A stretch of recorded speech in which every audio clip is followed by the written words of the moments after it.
Benny is money, ay, Benny is money, ay, Benny is money, c'est la révision des comptes, ay, Benny is money, ay, Benny is money, ay, Benny is money, c'est la révision des comptes, ay, Benny Mimosa, Benny Two Belts, Benny best in the world, univers au complet, Monday night Benny, Friday night Benny, 2 fois semaine on est béni par notre sauveur qui est béni, on se croise les doigts pour un actif, on a déjà des passifs, une clap de golf pour Benny, une clap de golf pour Benny, Benny is money, ay, Benny is money, ay, Benny is money, c'est la révision des comptes, ay. C'est la révision des comptes, ay. 24 heures plus tard, et oui, bienvenue à la révision des comptes, l'édition de Raw du 28 juin 2021. Benny is Money avec vous, et oui, comme je vous avais dit la semaine dernière, c'était un week-end festif chez les Money. Et ben, en même temps, on en a profité. Hein? On est allé retrouver la nature, se ressourcer un peu, vivre les plaisirs d'aller aux toilettes avec une lampe frontale à 2h du matin. Alors, les petites joies pour nous grunker pour la deuxième partie de cette année 2021. Hein? C'est comme ça, on a besoin des fois de se retrouver. Et ben, Raw ce soir m'a prouvé que toute l'équipe de Raw aurait peut-être besoin, elle aussi, d'aller se ressourcer. Quitte à nous donner un épisode un mardi pour nous surprendre. Pourquoi pas? Hein? Bon, ça arrivera pas, mais ça mérite. Ça mérite ça ce soir. J'ai été chanceux, j'ai été capable de m'exiler sans Wi-Fi, sans aucun spoiler pour ce soir. Donc, tout ce qui m'est venu aux oreilles ou aux yeux, c'est que MVP avait volé la soirée. Alors, est-ce que c'est vrai? Est-ce que c'est pas vrai? C'est avec cette base que je suis parti et que j'ai commencé ce Raw ce soir. On verra, j'en dis pas plus parce que c'est un Raw rempli de choses, mais vide en même temps. Et ça se peut. En tout cas. Alors, gros épisode de Raw, allons-y rapidement. On va faire la révision des comptes. Naturellement, vous faites la comptabilité avec moi. On met les bons moments dans la colonne des actifs, les mauvais moments dans la colonne des passifs. Et au travers de tout ça, je note les matchs sur 5$. Et au travers aussi, je vous donne quelques awards. Alors, on commence ce soir avec ni plus ni moins qu'une bataille royale. Ben oui, parce que c'est tellement rare qu'on fait des batailles royales quand on ne sait pas quoi faire. Mais là, très drôle de situation. Assez particulier parce qu'on se souviendra que la semaine dernière, il fallait un match de la deuxième chance pour Drew McIntyre, AJ Styles et Randy Orton. Parce que les trois avaient perdu leur match dans des matchs où les underdogs, les sous-estimés, l'avaient emporté. Mais là, on ne sait pas trop pourquoi. Mais paraît-il que Randy Orton n'est pas en mesure d'être là à Raw et de se battre ce soir à Raw pour des raisons très nébuleuses. Je vais y revenir un petit peu plus tard là-dessus. Donc, il y a une bataille royale pour déterminer qui va prendre la place de Randy Orton dans le match de la deuxième chance. Donc, c'est comme une ultime chance d'avoir une deuxième chance de peut-être se qualifier pour... C'est un long processus. La personne va gagner ça, très long processus. Mais là, toute cette présentation est faite un peu, pas super habilement, par Sonya Deville et Adam Pearce dans le Gorilla Position. Et là, tout à coup, arrive Riddle avec un papier. Et là, ben, c'est une note pour dire que c'est un message de Randy Orton, alors que clairement, c'est lui qui a écrit ce papier. C'est un peu mal écrit, il y a un petit dessin de vipère dessus. En tout cas, bref. C'est comme l'enfant qui donne une note à son professeur, disant « Ça vient de mon papa, ça vient de mon papa ». Puis le professeur regarde ça et dit « Ben non, ça vient de toi ». Alors, tout ça pour nous dire que il est très mal de ce qui s'est passé la semaine dernière et il veut apprendre la place de Randy, mais là, il comprend tout le processus. Alors, il veut embarquer dans la bataille royale pour permettre à Randy d'avoir une deuxième chance, quand même s'il n'est pas là. Très bizarre, mais Sonya Deville, finalement, accepte Et puis Riddle rentre dans la bataille royale avec une brochette. Drew Gulak, les Viking Raiders, Mansoor, Akira Tozawa. Les Viking Raiders, on se souviendra qu'il y a quoi, 2 semaines, 3 semaines maintenant? Ils avaient gagné eux aussi une bataille royale. Mais cette fois pour les titres, pour être aspirant numéro 1 au titre par équipe. Cette semaine, ils sont là, mais pour avoir une chance de Money in the Bank. On dirait que bataille royale et Viking Raiders, c'est rendu synonyme. Alors, bravo à eux. Alors, je poursuis. Mansoor, Akira Tozawa, Angel Garza, Jeff Hardy, Mustafa Ali, R-Truth, Shelton Benjamin, Cedric Alexander avec un bandeau de pirate noir sur la tête, toute beauté, et Jinder Mahal, et oui. Mais surtout, Damien Priest. Damien Priest qu'on n'avait pas vu depuis, on s'en souvient plus quand, mais Damien Priest, finalement, qu'on retrouve au sommet de la hiérarchie dans une bataille royale. Alors, les faits saillants, on va y aller aussi très rapidement parce que c'est une bataille royale. Après avoir été éliminé par Jinder Mahal, il y a Akira Tozawa qui se retrouve au sol naturellement. Et là, boum, Drew Gulak, lui aussi éliminé précédemment, qui lui fait un roll-up et remporte le titre 24-7. Et oui! Alors, finalement, Akira Tozawa qui pensait devenir 24-7, champion 24-7 à jamais. Mais non, finalement, Drew Gulak a décidé que tout à coup, ça y tentait. Alors, roll-up. Et là, wow, tout à coup, R-Truth qui était dans le match, lui aussi, vient frapper Drew Gulak et remporte le championnat 24-7.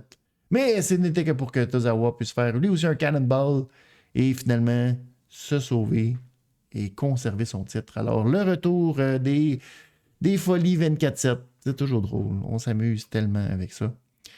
Par la suite, les Viking Raiders se sont retrouvés les deux près des cordes et là, Omos, le partenaire d'AJ Styles, a fait son entrée, monté sur le tablier et a saisi les deux Viking Raiders par le cou, les étranglant contre la corde. On se souviendra que la semaine dernière, les Viking Raiders avaient coûté la victoire à AJ Styles. Alors, Omos leur remet la monnaie de leur pièce et là, aidé un petit peu de Jinder Mahal qui pousse par en dessous. Les Viking Raiders sont éliminés. Tout le monde trouve ça bien normal. Aucun arbitre qui... c'est beau, c'est pas de problème. Ensuite, Priest va éliminer Jinder Mahal. Oui, après un affrontement 1 contre 1 entre les deux, on a senti une réelle tension. Et là, après un échange, finalement, Priest qui élimine Jinder Mahal. Il n'était plus que 4 à ce moment-là. Donc, Priest, Riddle, Alexander et Jeff Hardy. Et là, pour suivre les histoires, Alexander qui élimine Jeff Hardy. Par la suite, il se vante de sa victoire. Je t'envoie à la maison de retraite. Ça permet à Priest de l'éliminer. Et là, on a un affrontement 1 contre 1 entre Riddle et Priest. Très bon affrontement. Justement, des fois dans les batailles royales, c'est le genre de petit segment qui est intéressant où justement on a deux personnes qui n'ont pas l'habitude de s'affronter et on voit un potentiel peut-être qu'un jour ces deux-là pourront se retrouver dans le ring. Alors, bon affrontement entre les deux qui va se terminer avec un high knee de Riddle pendant que Priest est sur le tablier du ring et ça l'envoie en bas pour l'éliminer. Donc, Riddle réussit la mission qu'il s'était donnée, c'est-à-dire de permettre à Randy Orton au moins d'avoir une deuxième chance au match de deuxième chance, d'avoir la deuxième chance de peut-être avoir Money in the Bank. Alors, bravo à Riddle pour ça. Et là, il monte. Et là, il demande à faire jouer la musique de Randy Orton et non pas sa musique. Et là, il monte dans le coin, il vient pour faire la pause. Il est surpris par le Golden Shower. Il n'en revient pas et il fait la pause de Randy Orton. Alors, bravo, bien joué, Riddle. Juste pour toi, je vais mettre ça dans la colonne des actifs. Et oui, première alerte award. C'est mon beaucoup bien.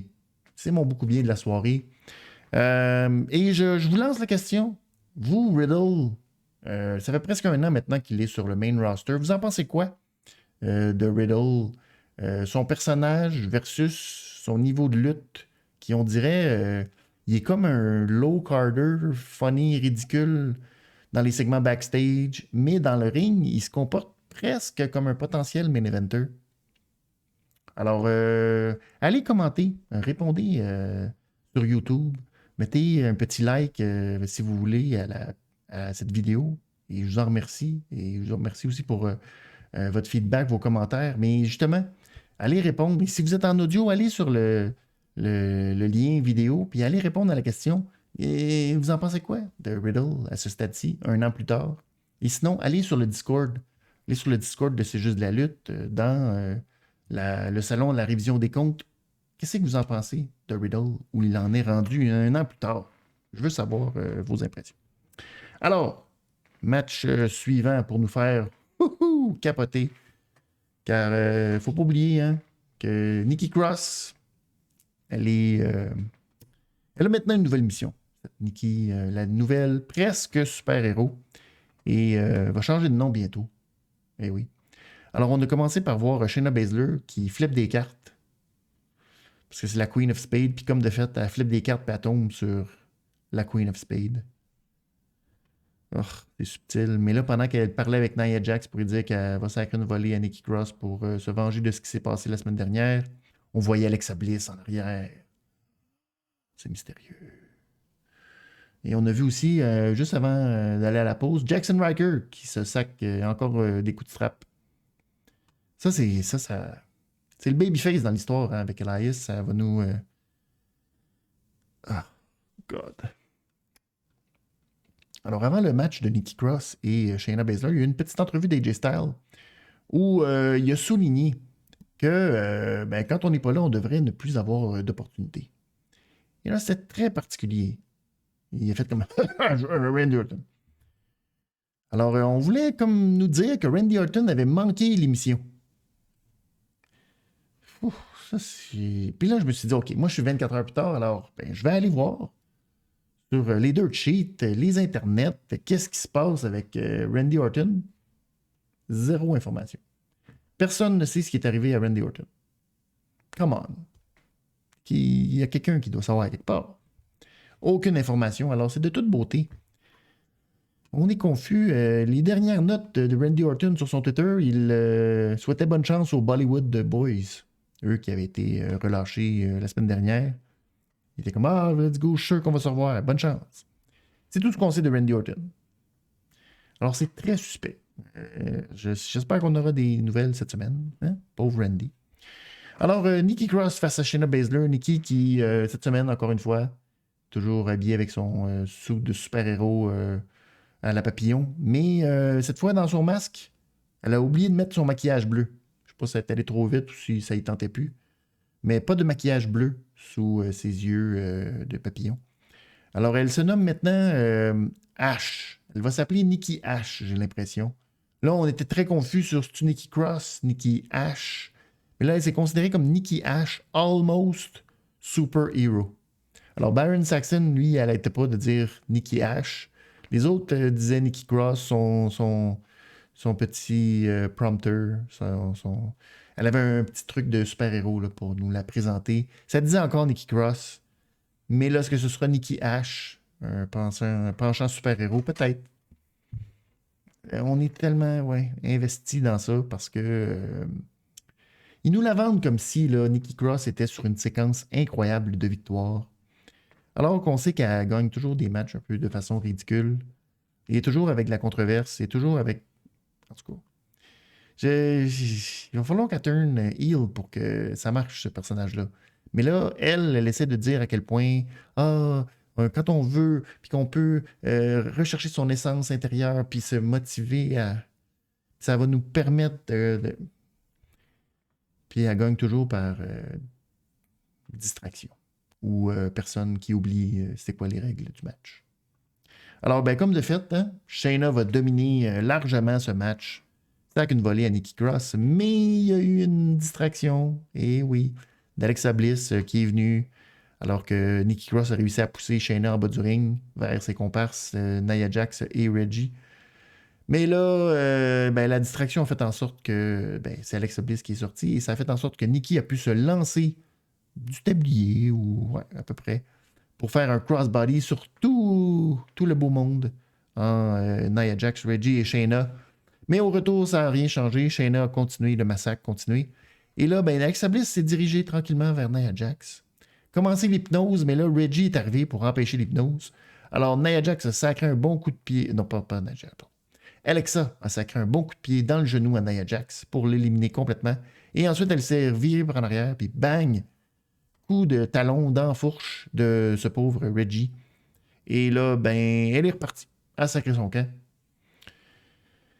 Ça a pris beaucoup de temps, mais ça a fini par faire une distraction qui a empêché Shayna Baszler de gagner. Et elle s'est fait avoir par un Cradle Roll-Up, une arme destructive dans la WWE. Et ben, Shayna qui en souffre encore une fois. Donc, j'ai mis ça dans la colonne des passifs. Et je donne la note de 2,5$ sur 5 à ce match. Ouais, c'était pas tant ça. Ce qui était mieux, ça, c'était la promo de Kofi Kingston, rejoint un peu plus tard par MVP. Alors, Kofi qui commence sa promo dans le ring en nous disant qu'il y a des moments qui nous changent pour le meilleur et pour le pire, mais que ce qui est arrivé la semaine dernière à Xavier, alors que lui était à l'extérieur, puis la cage était barrée, il n'y avait aucune chance de pouvoir aider son ami. Oh! Ça l'a affecté purement, simplement, ça l'a, c'est dur. T'sais. Puis il ne sait pas comment il va s'en sortir de voir la douleur de Xavier. Puis il nous a dit qu'il y a beaucoup de gens qui manquaient de respect, qui trouvaient que Xavier était pas bon, puis tout ça. Mais dans le fond, il a montré à quel point il était bon, puis qu'il méritait tout le respect. Alors, un bon... c'est pas une vantardise, c'est un... Comment on pourrait appeler ça? Il l'a vanté, mais c'est pas de la vantardise. Il nous a dit à quel point Xavier Woods méritait le respect. Et tout ça pour dire que dans le fond, il va venger ce qui est arrivé dans la cellule en remportant la victoire face à Bobby Lashley à Money in the Bank. Lui faire payer. Donc, MVP est arrivé avec les Lashley Ladies, donc les 5 demoiselles habituelles. Donc, il a dit à Kofi, oh, je pense que j'ai mal entendu, t'as dit que tu vas devenir champion à Money in the Bank. C'est du classique Kofi, hein? Toujours des paroles ridicules, comme toutes les affaires ridicules que tu dis tout le temps. Mais il dit que, dans le fond, Bobby, lui, a déjà pensé à autre chose, parce que, lui, Bobby a out au retour des foules, puis après ça va être SummerSlam. Kofi, c'est pas une menace. On s'entend que, bon, il va pouvoir faire subir à Kofi les mêmes affaires qu'il a fait subir à Xavier Woods, et Brock Lesnar, c'est de la petite bière. Bon, c'est sûr que Brock Lesnar, ça a duré 8 secondes, donc on s'entend que c'était pas très long, mais ça va être un vague souvenir, mais ça va être 100 fois pire ce que Bobby va faire à Kofi Kingston. Donc, Kofi dit, oh, minute, le Bobby, il est rendu très battable. Le Bobby tout dominant, ce n'est plus le cas. Depuis, on a vu les distractions de MVP, même à Hell in a Cell, si ça n'avait pas été d'MVP, est-ce que Bobby aurait remporté? Oh que non.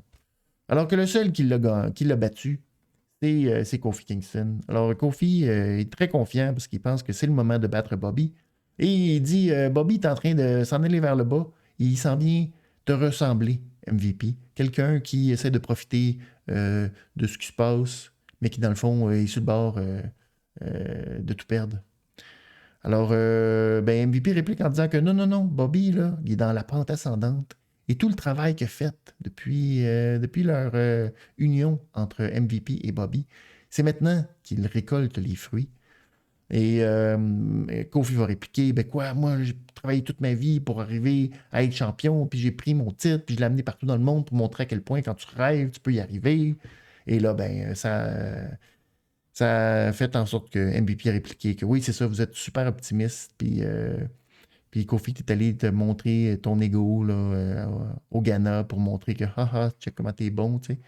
Mais vous êtes tellement optimiste, vous autres, vous y arriverez pas. Vous vous plantez dans votre optimisme et t'as autant de chances de gagner que Xavier Woods a de chances de revenir de ses blessures la semaine prochaine. Et là, Kofi dit, tu sais quoi, Xavier va être là la semaine prochaine, pas comme toi qui fake ta blessure. Lui, il a du cœur, puis il va revenir. Puis le MVP a dit, non, je suis blessé pour vrai.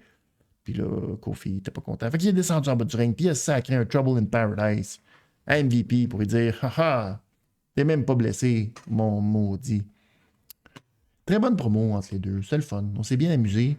C'est un peu langouillé, un peu long, mais c'était bon. On sait bien. C'était quand même un bon échange divertissant qui avait de la substance, puis que nous a amené ailleurs que les petites affaires plates habituelles. Donc, très bien fait. Alors, je leur donne un bel actif à ces deux hommes. Par la suite, on a eu, oh là là, un rematch entre Eva Marie Doudrop et Asuka et Naomi. Et là, ben, cette semaine, c'est Eva Marie qui veut faire comprendre à Doudrop que, dans le fond, il ne fallait pas qu'elle fasse ce qu'elle a fait la semaine dernière, c'est-à-dire de ne pas prendre le tag.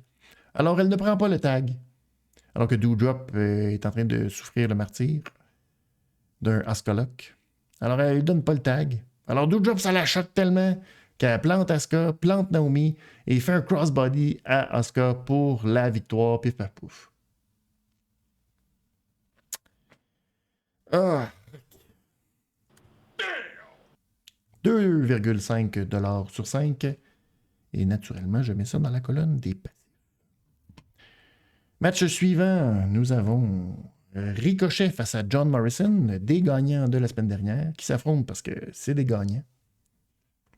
Mais avant, il y a eu une petite entrevue de Miz Morrison en coulisses. Et là, Miz disait qu'il était un grand stratège, tout ça. Il voyait tout ça venir, que Morrison allait gagner, etc. Mais là, lui, il n'a pas vu venir que Ricochet a pris le micro de l'intervieweuse. Puis là, il a commencé à poser des questions. Puis il dit: Ah, tu m'as pas vu, hein? Puis là, t'es pas prêt, hein? Puis là, il dit: Oh, je suis prêt, arrête, là, c'est juste parce que je te leurre, ha ha ha. Puis là, ben, Ricochet dit: Ah, mais t'avais pas vu ça, schlack! Puis là, il sort qu'il avait volé un dripstick. Oh, le pas fin. Alors là, il a pris le dripstick, puis il s'est mis à arroser Morrison, puis après ça, il a arrosé Miz. Ils sont bien choqués. Oh non, mon beau sou, tu m'as envoyé de l'eau. Et là là. Et ben, ça va se poursuivre. Miz aux commentaires qui. C'est comme. Oh. Là, tu vois Ricochet et Morrison qui essaient de nous donner un match pour faire croire que c'est des aspirants potentiels et qu'ils peuvent remporter Money in the Bank. C'est ça. C'est des lutteurs sérieux, aux chances sérieuses. Puis t'as Miz qui capote avec l'eau. Oh non, il m'a lancé de l'eau. Puis c'est pas épouvantable, le manque de respect. Puis nanana. Puis, oh. Ricochet va quand même faire une belle manœuvre en envoyant Morrison après à l'extérieur. Il va sauter sur la chaise de Miz pour faire un Hurricane Rana. C'est bien fait. Puis il va reprendre le dripstick pour arroser encore Miz. Ouh là là, il envoie de l'eau. Oh non. Morrison, plus tard, va rater son Starship Pain et Ricochet va tenter une manœuvre que Morrison va éviter en s'en allant en bas du ring. Et là, Morrison va aller s'asseoir sur la barrière pour dire: haha, check ça, je prends une pause pendant que toi, tu fous rien. Alors, Ricochet va partir, va sauter sur la troisième corde et se lancer en crossbody sur Morrison à l'extérieur, assis à la barrière. Alors, les deux sont tombés de l'autre côté. Et là, ben, naturellement, ça a été très compliqué. Ricochet a tenté de peine et de misère de revenir dans le ring, n'a pas été capable. Alors, double décompte à l'extérieur. J'ai donné la note de 3$ sur 5. J'ai mis ça dans les passifs parce que, comme je disais un peu plus tôt, on essaie d'avoir des matchs sérieux. On nous montre toutes les prouesses de ces deux hommes, mais ça se bat à coups de petits guns à l'eau parce que, comme c'est drôle. Ben, c'est ça. Ça donne ça. Voilà. Prochain match. Nous avons, là, essayé de comprendre la combinaison qu'on nous propose, mais là, c'est pas facile parce qu'il faut faire un six-man woman. Six-man. Et on va recommencer ça. Six-woman tag team match. Mais là, on a Rhea Ripley et on a Charlotte. Et du côté des tag teams, on a le tag team de Natalia Tamina contre le tag team de Mandy Rose et Dana Brooke. Mais là, qui va où? Dans cette ribambelle de personnages qu'on ne sait pas trop s'ils sont babyface, heel. On ne comprend rien de rien. Mais ils ont il y a 3 personnes qui ont une autre famille que leur père était déjà dans la lutte. Alors, c'est une bonne raison pour les mettre ensemble. Même si on ne comprend rien la dynamique. Ils sont bien contents d'avoir le même. D'avoir une autre famille unie. Je sais pas. Ouais. Ce que ça a fait, ben, c'est que, ben, en bout de ligne, je trouve qu'on s'est bien foutu de tout ce qui s'est passé dans ce match-là. Donc, tellement que il y a eu une première promo en Gorilla Position de celle au nom de famille. Et ben, après, il y a eu une promo de Rhea, Dana et Mandy qui était en mortaise pendant l'entrée des trois. Et c'était tellement plate et générique qu'ils ont coupé ça en plein milieu. On n'a jamais su qu'est-ce que Rhea Ripley voulait vraiment tout dire. Mais on n'écoutait pas de toute façon. Fait que c'est pas si grave. Et là, le chaos instantané, ça partait dans toutes les directions. Tout le monde se bat, pif, paf, pouf.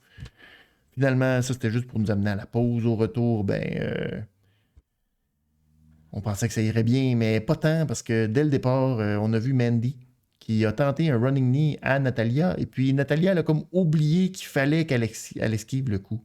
Donc, elle a mangé le coup, mais elle l'a comme pas vendu, parce qu'il fallait qu'elle... Fait que là, ben, ça a donné un super beau résultat, qui est revenu par la suite, parce qu'au bout de tout ça, de tout ce match, c'est Mandy qui a sacré un running knee d'en face à Natalia, qui cette fois-ci a connecté une deuxième fois, mais pour vrai. Alors là, Natalia était hors de combat, mais elle avait fait un blind tag à Charlotte qui a terminé le match avec un big boot surprise sur Mandy pour aller chercher la victoire. Donc, match correct, 3$ sur 5, mais j'ai quand même mis ça dans la colonne des passifs parce que on s'en fout de ce match-là complètement. Et malheureusement, vu la dynamique de... On ne sait pas qui est heel, autant dans la course au titre singulier que le titre par équipe. On ne sait pas qui est heel, on ne sait pas qui est babyface. On finit par se sacrer et se foutre complètement des 6. Et là, ben, tu multiplies tout ça, puis tu te dis, mon Dieu, que les histoires et puis... pauvre division féminine à Raw qui ne cesse de nous décevoir. C'est comme ça, mais c'est un peu triste. Et parlant de déception, on avait Jackson Ryker qui continue à se flageller. Et ben là, t'as Akira Tozawa qui passe bien vite avec sa ceinture pendant que R-Truth lui courait après. Et là, R-Truth s'arrête, puis là, il y a comme ben je devrais-tu emprunter ta strap? Puis là, ils ont un échange, puis c'est malaise. Oh. Ça nous amène à ce match entre Elias et Jackson Ryker. Ils sont attachés par une strap. Et ça commence très mal parce que Elias a perdu sa chanson. Il a maintenant une chanson au thème punk rock boys band 2000 à peu près, là, un genre de Simple Plan ou Good Charlotte. Aïe. Pourquoi? Aucune idée. Ça sonne comme... Ça sonne comme... Oh yeah. Donc, ben, Elias a pris le dessus en se garochant sur Ryker tout de suite. Mais Ryker est revenu avec un dropkick. Elias avait suspendu Ryker dans le coin, en bas du ring. Ça fonctionnait, mais là, Ryker est revenu avec un dropkick. Et là, il a repris pas mal l'ascendant tout le reste du match. C'était de la flagellation, des coups. Puis là, à un moment donné, Ryker a fait un slide slam. Un peu, ouais. Oh, bing, ding, ding. C'était terminé. Compte de 3. Les commentateurs étaient comme, oh, déjà, ben, OK. Alors, toute cette rivalité, hein, oh là là, que c'est du bonbon. Donc, un autre passif, et ça s'en va 2,75 pour ce petit match. Ça aurait pu être une belle rivalité à main event, hein, puis que personne ne regarde ça. Ça aurait été excellent. Il y a eu un petit moment par la suite entre Priest, qui est allé voir Riddle en coulisses, pour lui dire ben, je suis content de... Puis là, Riddle, lui, il pensait qu'il était Orton, fait qu'il réagit pas trop, tu sais. Puis là, il y avait toute cette confusion-là, c'était bon. Après, il y a eu une entrevue avec Drew McIntyre, et là, Drew McIntyre, il est reparti dans ses histoires. Pour vrai, il faut qu'il arrête le scotch, ça n'a pas de bon sens. Oh, un ivrogne qui nous raconte n'importe quoi. Pauvre Drew, ça va pas bien. Je pense que ça va pas bien. Et par la suite, on a appris que Xavier Woods va revenir la semaine prochaine et aura un rematch contre Bobby Lashley. Tant qu'à souffrir, aussi bien souffrir. Alors, profitons de ce moment, avant le main event de la soirée, pour aller au tableau. Le tableau, ce soir, un Raw Pas facile. Hein? On peut remarquer que pas beaucoup d'actifs et pas beaucoup d'actifs dans les matchs, mais beaucoup de passifs, notamment la division féminine. C'est très décevant, malheureusement. Il y a eu quand même 3 matchs de la division féminine, puis malheureusement, les histoires sont pas bonnes. C'est triste, hein? Mais les histoires sont pas bonnes. Alors, quand les histoires sont pas bonnes, on l'a vu à LNSL, même si les lutteuses essayent, ça fonctionne pas. Alors, le Raw qui va se mériter seulement une note de 2,25. Allons-y rapidement avec les awards, mes awards. Mon superbe, c'est la promo entre Kofi Kingston et MVP. Ma clap de golf, le crossbody de Ricochet sur Morrison. Le niaise-moi, c'est Asuka qui perd de façon assez aisée. C'est pas crédible. Le Jean Héroldi, il n'y en a pas eu beaucoup, mais MVP, toujours bien habillé. La contravention, Jackson Riker qui se flagelle. La pause piste, ben, encore une fois, Asuka, Naomi, Doudrop, puis la gimmick d'Eva Marie. Là. Laissez-moi prendre une petite gorgée d'eau. La gimmick de Eva Marie, c'est une catastrophe. C'est pas bon.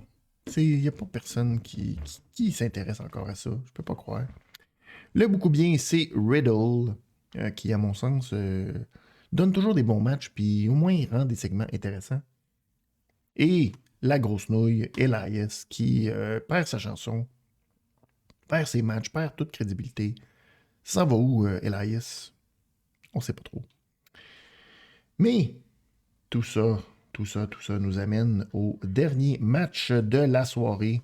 Et oui, déjà, le main event pour savoir qui aura une deuxième chance. Alors que je m'étouffe moi-même. Qui aura la deuxième chance d'avoir une chance de peut-être se qualifier pour Money in the Bank? C'est ce que nous serons dans ce main event de la soirée. Si vous avez été attentif, dans mon tableau, j'ai quand même mis ça dans la colonne des actifs. Parce que c'est un beau match, mon Dieu. Mes excuses, ouais. Je pense que c'est ça. C'est pas facile. C'est pas facile de revenir au boulot, d'avoir encore du off dans la gorge. J'ai appris à chasser les moustiques. Il y avait du moustique. Il y avait de la chaleur. Il y avait de la grosse bébite. Je pense que faut que je m'habitue au retour à la ville. Pas facile. Alors, Drew McIntyre, AJ Styles et Riddle, qui, lui, est déjà qualifié pour Money in the Bank, mais naturellement, il est là pour Randy Orton. Alors, McIntyre va commencer par complètement être dominant. Et il est dominant pas fin. C'est un dominant arrogant. Il est désagréable, mais il garoche Riddle et AJ vraiment comme des poupées de chiffon. AJ m'a donné revolé très très haut. Failli se péter la tête sur une des valises Money in the Bank qui était accrochée durant l'épisode. Donc, il faut se souvenir que c'est un match triple threat. Il n'y a pas de disqualification dans un match triple threat. Alors, Omis, qui est là pour aider AJ Styles, lui, il n'a pas compris ça. Il va comprendre, mais trop tard. Alors, il n'aide pas du tout AJ tout le long du match. Mais AJ va lui-même éviter un powerbomb au travers de la table des commentateurs. Ça va ouvrir la porte à Riddle pour revenir sur Drew. Et là, avec AJ, Riddle et lui vont faire un power slam sur Drew au travers, presque un powerbomb. En tout cas, ils l'ont passé au travers de la table, c'est ça qui est important. Alors, au retour, les deux vont aller dans le ring. Et ça devient un match 1 contre 1 pendant que Drew souffre le martyr dehors. Et là, ben, il y a le classique. Tout le monde est confus avec l'histoire du rope break dans un triple threat. Même l'arbitre, je pense, a été confus. Et là, la WWE commence à complètement se confondre. Les commentateurs étaient confus.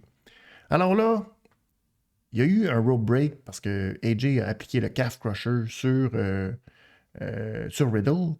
Mais là, l'arbitre a comme fait, ben non, tu peux pas en avoir. Puis là, AJ a comme lâché la prise. Il a voulu reprendre la prise, puis finalement, ça n'a pas marché. Mais là, laissez-moi faire le spécialiste, pas du tout spécialiste, mais pour vous, là, quand vous aurez ces discussions-là, ces fameuses discussions, ouais, mais un triple threat, y a-tu un rope break? Bon, Le rope break, c'est pas une disqualification.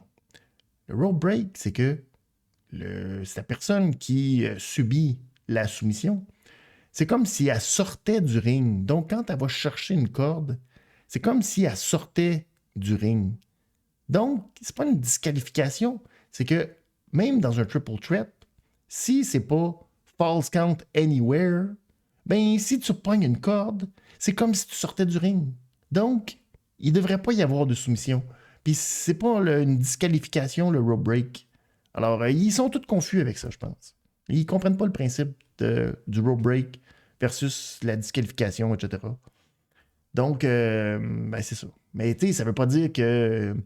La seule chose, c'est que dans le fond, là-dedans, c'est que si tu attrapes la corde, ça veut pas dire que la personne est obligée de lâcher la soumission. Mais tu peux pas perdre comme ça, en tout cas.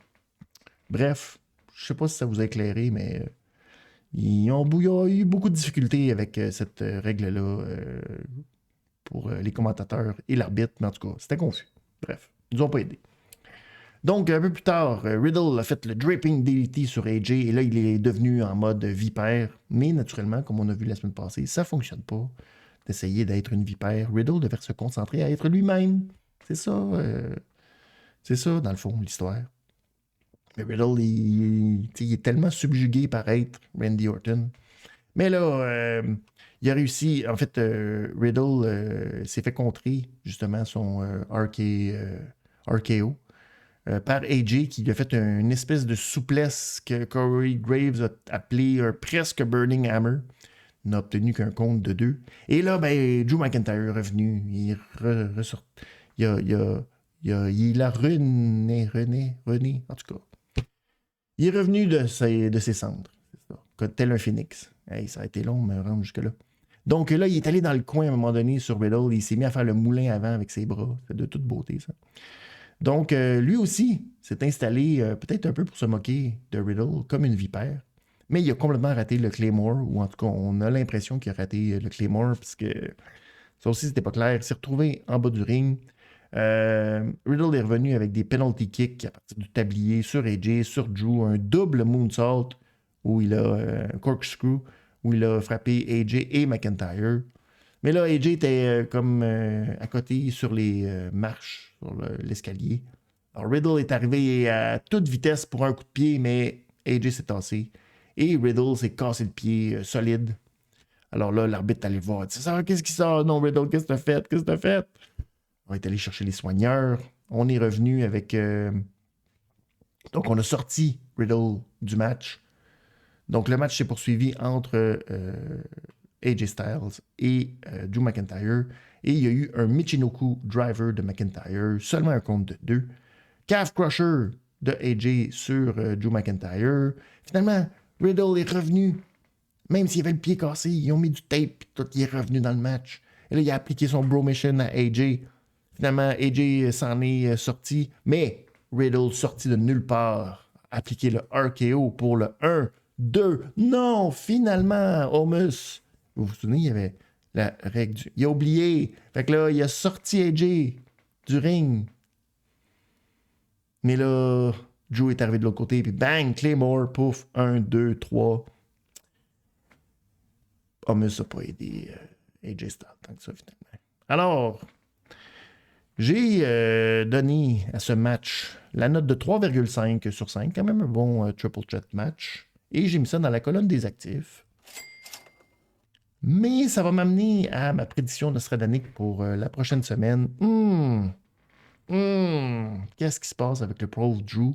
Ça fait longtemps qu'on en parle, mais là, j'ai vraiment l'impression qu'il y a un gros heel turn qui s'en vient. Drew McIntyre qui va participer à Money in the Bank. Est-ce que vraiment il va gagner? C'est très possible. C'est très possible. Mais je sens que Drew va finir par tourner heel. Peut-être même aller chercher Roman Reigns qui, lui, va peut-être devenir un babyface.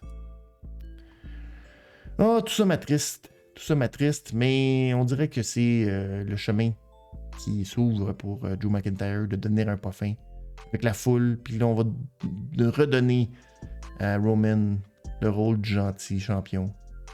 Puis je pense qu'on va être déçus. Oh, j'aime pas ça finir de même, mais c'est comme ça. Alors, je vous souhaite une bonne semaine.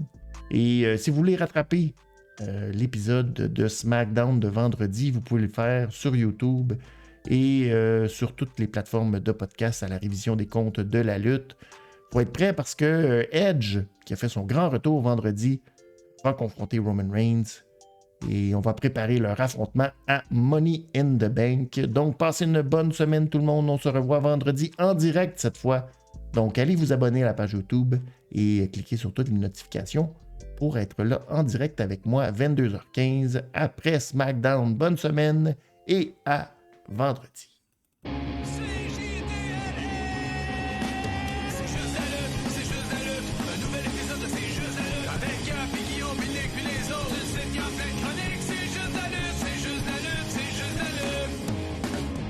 I'm a genius!